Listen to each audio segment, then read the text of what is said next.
Welcome to the Explainer. Today, we're going to break down one of the most time-sensitive, high-stakes scenarios in all of medicine, your initial approach when you suspect acute coronary syndrome. We're going to give you a really clear framework for those first few minutes when every single second counts. So, let's set the scene. A patient with chest pain just rolled into the ED.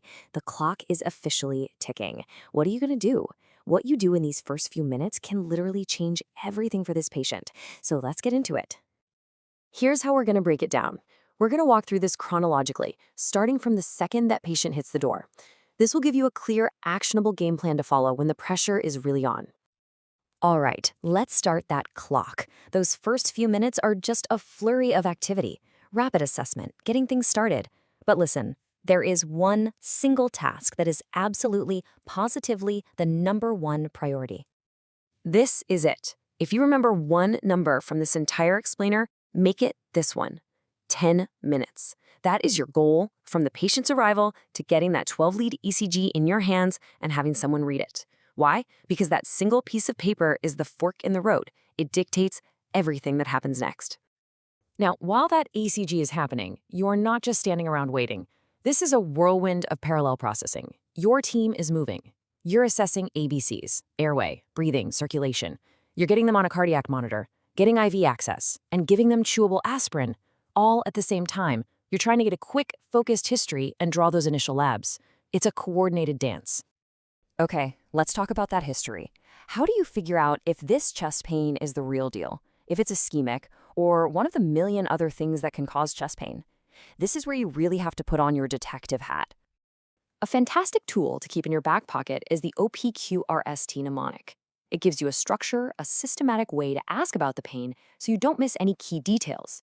But, and this is a huge but, you have to remember that no single feature, no matter how classic, is ever 100% definitive. So let's look at this. This is a great way to think about it. On the left, you've got your classic alarm bells for ischemia. That pressure or squeezing feeling, radiation to both arms, breaking out in a sweat. Compare that to the column on the right, things like sharp pain you can point to with one finger, or pain that you can reproduce by just pressing on the chest wall. Well, those make you think a little less about the heart. So, you've got a pretty strong working diagnosis of ACS. Your next thought is, okay, let's control their symptoms, make them feel better. But hold on. This part is like walking through a minefield. You have to be incredibly careful because there are some major contraindications you need to know about. Nitroglycerin is, of course, a go-to for ongoing chest pain. But here is a clinical pearl you cannot forget. Just because the pain gets better after you give nitro, that does not confirm it was their heart. Things like esophageal spasm can also get better with nitroglycerin, so please never, ever use it as a diagnostic tool. So before you even think about giving a nitrate, you have to run through this checklist in your head. Are they hypotensive? Do they have a heart attack on the right side of the heart? And you have to ask directly, have you taken any medications like Viagra or Cialis recently? Because giving nitrates in any of these situations can cause a catastrophic drop in their blood pressure. And what about morphine? For years, it was just part of the standard MONA protocol. Not anymore. And this quote right here tells you exactly why. Major studies started to show that it might be associated with worse outcomes. So the bottom line now, use it cautiously and only for really severe pain that isn't getting better with anything else. Okay, now we've arrived at the pivotal moment.